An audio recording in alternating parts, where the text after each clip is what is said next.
오늘 설교 말씀의 제목은 은사의 바른 이해 두 번째 시간입니다.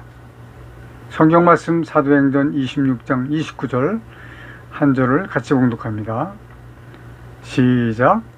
바울이 가로되 말이 적으나 많으나 당신뿐 아니라 오늘 내 말을 듣는 모든 사람도 다 이렇게 결박된 것 외에는 나와 같이 되기를 하나님께 원하노이다 하니라.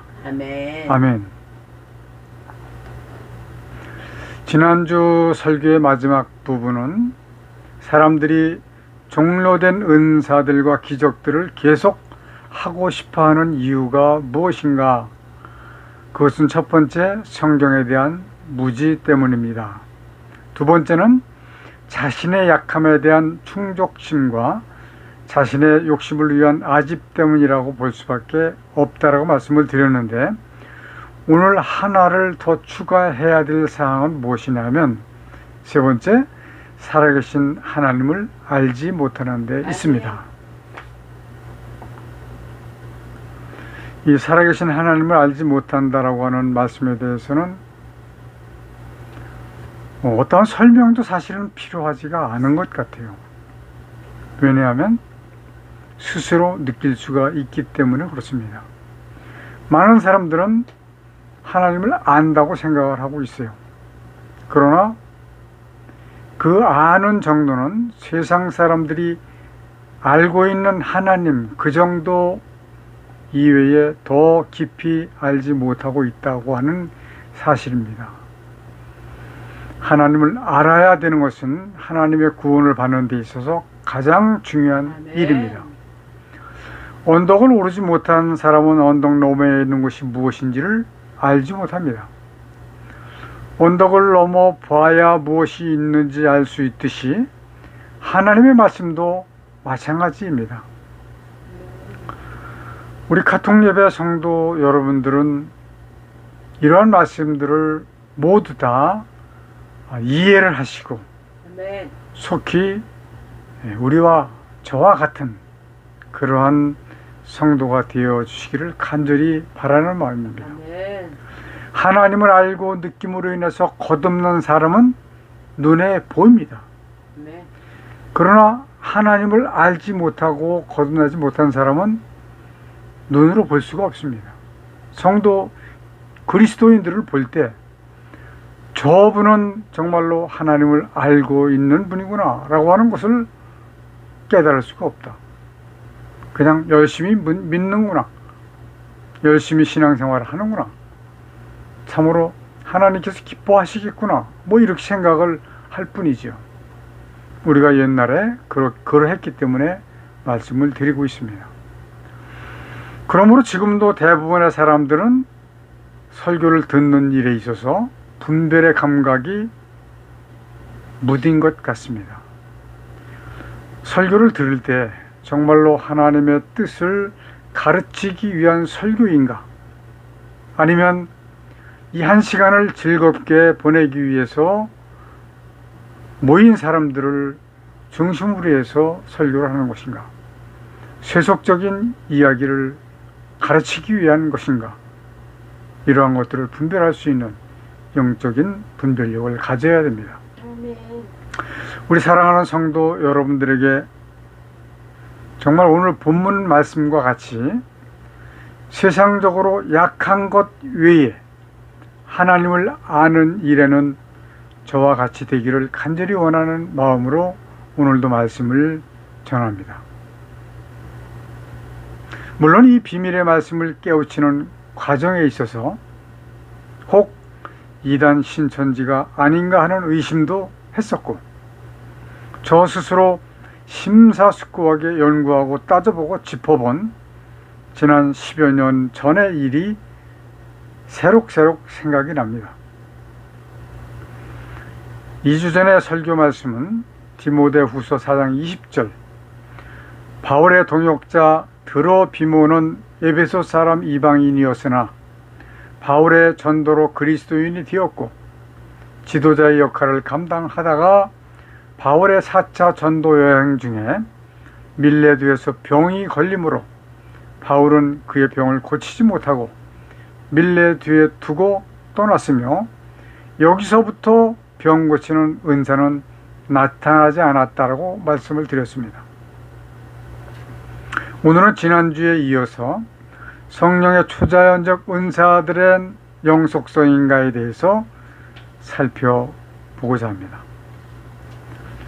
현대 초자연적 은사들의 실제성의 의문, 실제로 지금 존재하고 있느냐라고 하는 것에 대한 의문의 첫 번째 계시와 예언에 대해서 말씀을 드리겠습니다.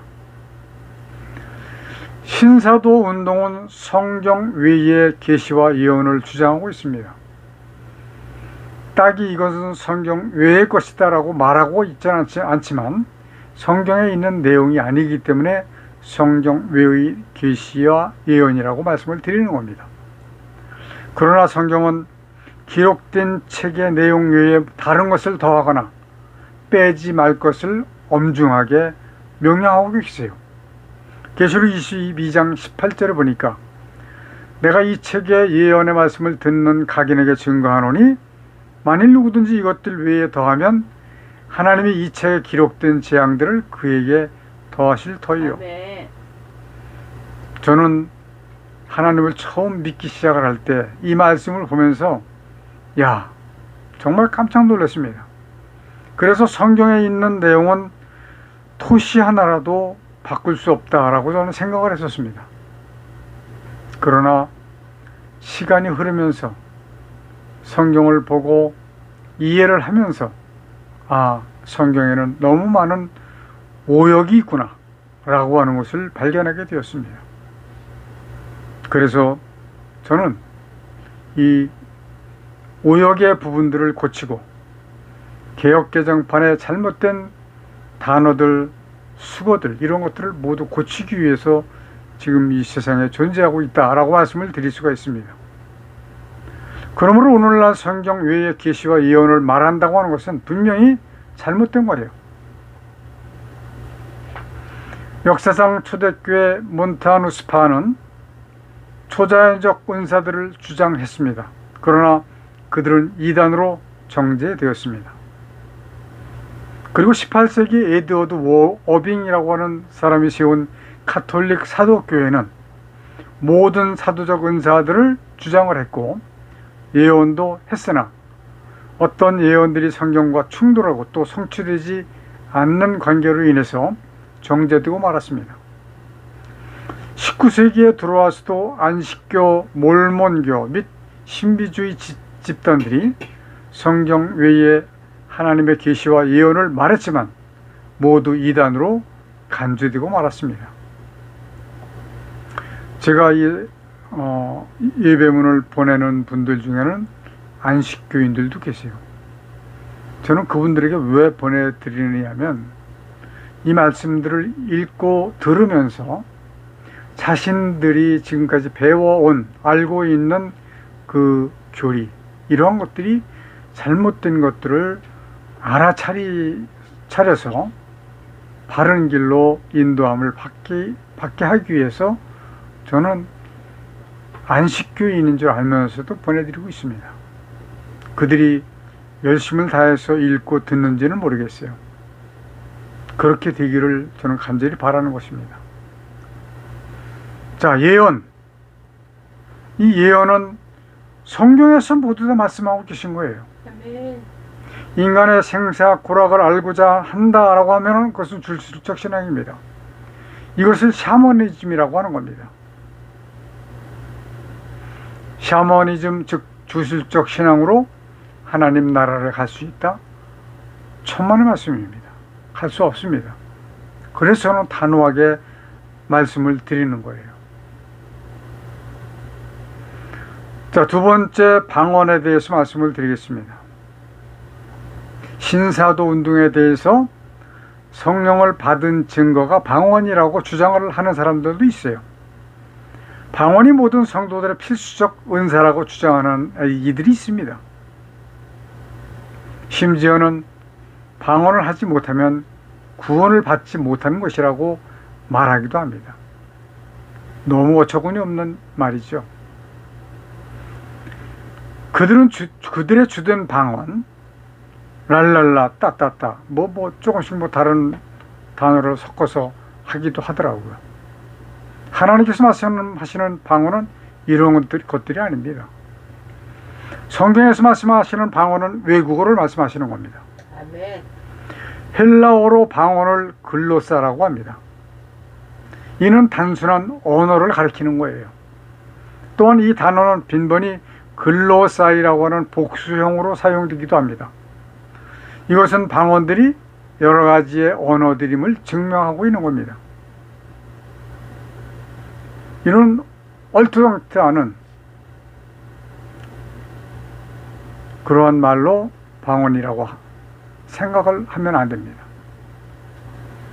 그런 경우 이미 마귀의 술수에 잡힌 상태라고 볼 수 있다고 보면 됩니다. 방언을 통역한다는 사실도 방언이 언어적 성격을 가졌음을 암시하고 있는 것입니다. 언어가 아닌 소리를 통역한다고 하는 것은 신앙적이 아니라 논리적으로도 불합리합니다. 성령에 의해서 할 수 있다고요? 그렇지 않습니다. 성령은 하시는 사역이 따로 있습니다. 만일에 사전에서 방언을 해석하는 것과 같이, 사전에 이렇게 나와 있어요. 방언을 아무렇게나 나오는 말이라고 방언을 설명하고 있습니다. 이것이 방언이고 또 이것을 통역을 한다면 필시 이것은 사탄의 술수에 빠진 것이라고 보면 맞을 것입니다. 또 고린도전서 14장에 언급된 방언들이 사도행전에 증거된 방언과 다른 성격이라고 지칭할 정당한 이유가 전혀 없습니다. 고린도 교회가 경험한 방언은 사도행전에 언급된 방언 사실들과 동시대의 현상이며 따라서 사도행전에 나타났던 방언 은사와 동일하다고 보는 것이 오히려 더 자연스럽다고 볼 수 있습니다. 그런데 오늘날의 방언이라고 하는 것은 그 현상들은 전혀 외국어의 성격을 갖고 있지 않습니다.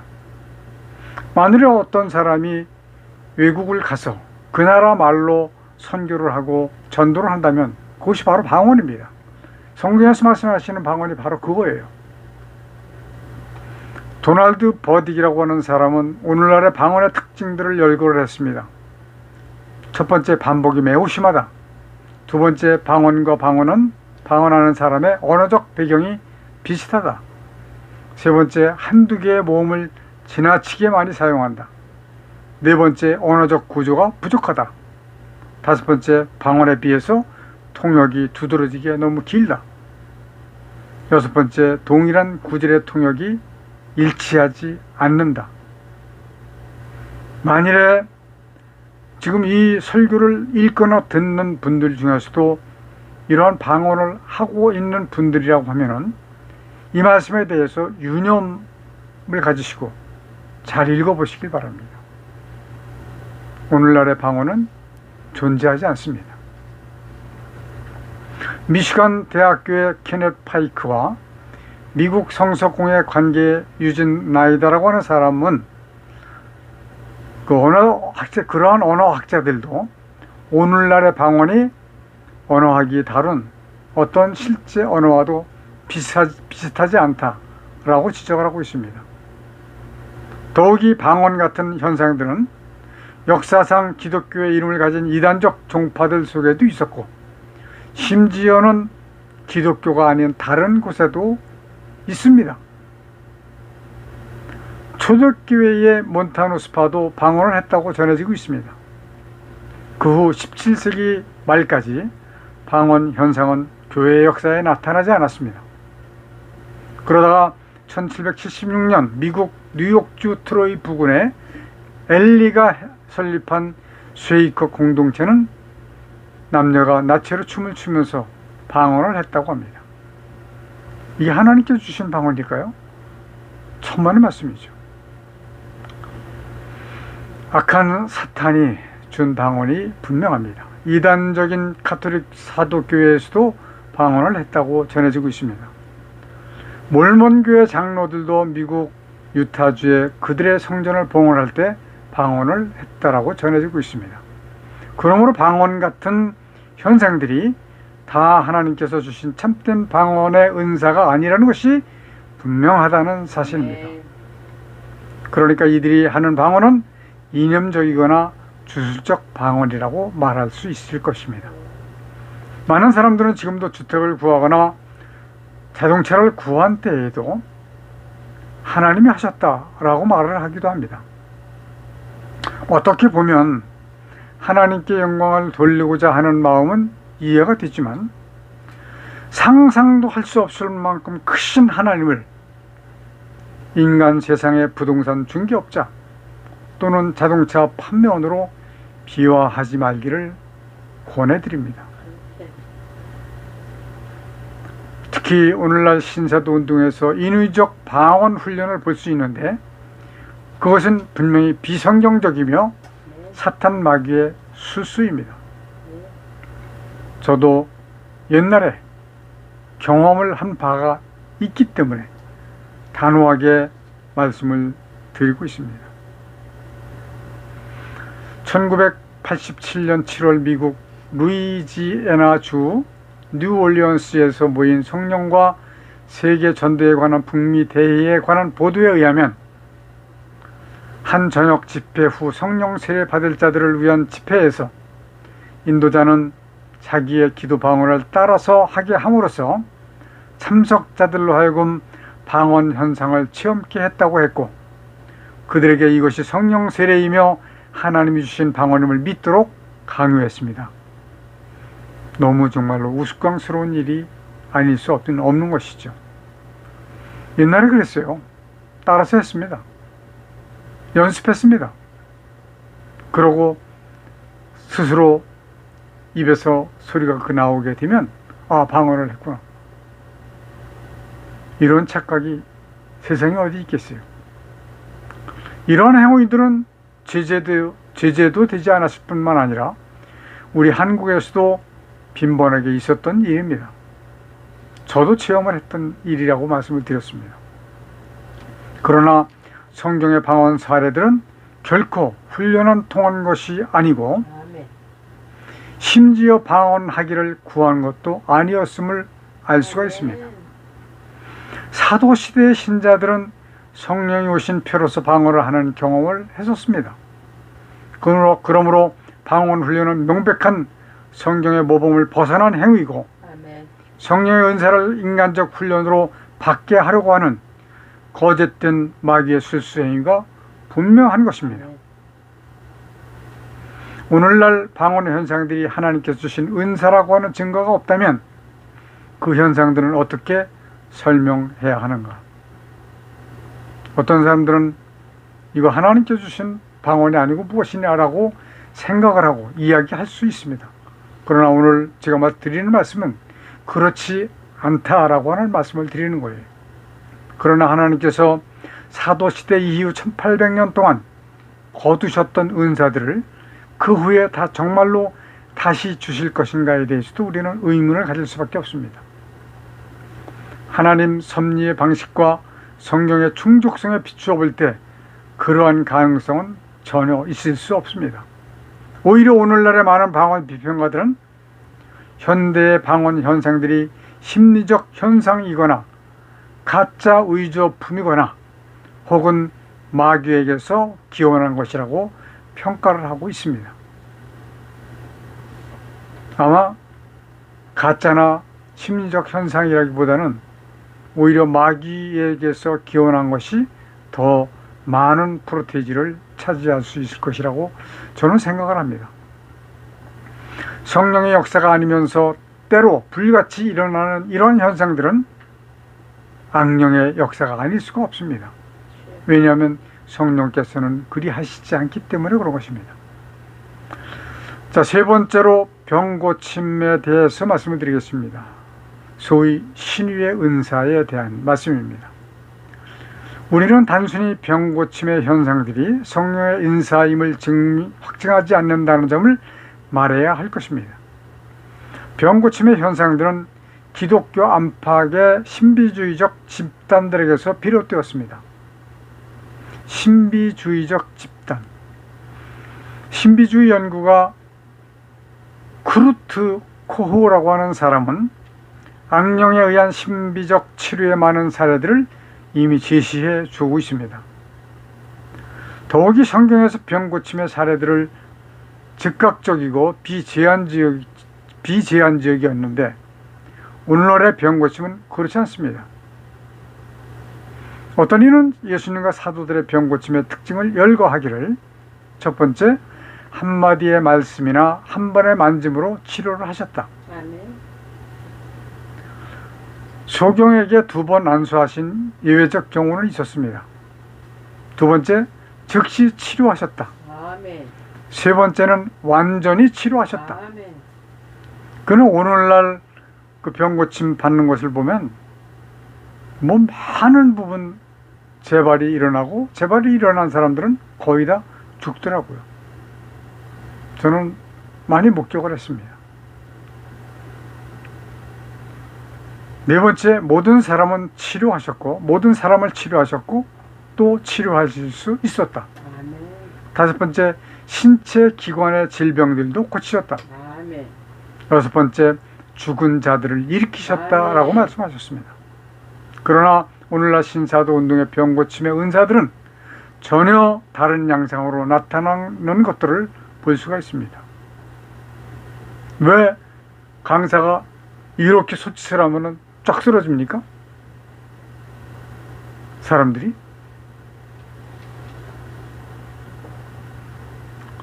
그리고 오늘날 그 현상을 보면 모두 다 고치지 못합니다. 때로 한두 사람 고치는 사람들을 볼 수가 있어요.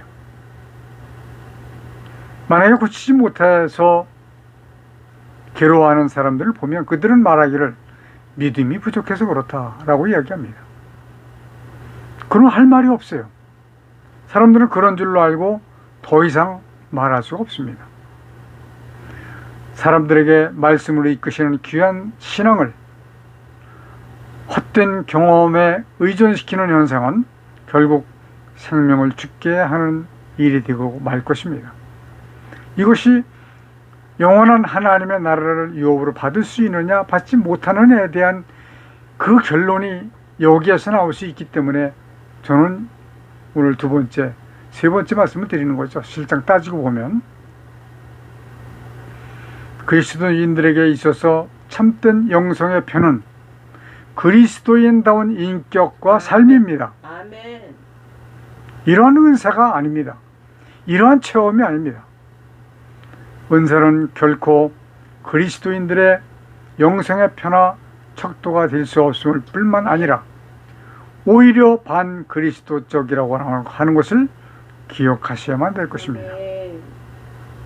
다음 주에는 9가지 은사, 개별적 은사론을 통해서 은사에 대해서 마무리를 하려고 생각을 합니다. 기도하시겠습니다. 오늘날의 신사도 운동, 하나님의 뜻과는 상반되는 행위인 것을 분별할 수 있는 지혜를 주옵소서. 그러므로 오직 하나님의 뜻을 따르는 우리 모두가 될 수 있도록 하나님 인도하여 주실 간절히 원합니다. 그러므로 우리 모든 성도들이 정말로 하나님의 구원에 도달하는 그러한 성도들로 변화되게 하여 주옵소서. 예수님의 이름으로 기도드리옵나이다. 아멘. 마귀를 감금해 놓으셨던 이 땅에 하늘과 땅과 만물을 지으시고 그 가운데 하나님의 뜻을 이루시기 위해 인간을 도우러 쓰시는 하나님의 크신 은혜와 아담의 범죄로 사망 가운데 빠진 인간을 구원하시기 위해 대속제물로 보내신 독생자 예수 그리스도의 십자가에서 흘리신 보혈의 은혜와 마지막 심판을 위하여 구원받을 자를 더하시기 위해 복음을 전파하도록 우리와 함께 해주시도록 주께서 보내주신 성령님이 함께 하시는 은혜가 우리와 우리 함께 예배하는 성도들에게 충만히 임하여 주시기를 간절히 축원하옵나이다. 아멘.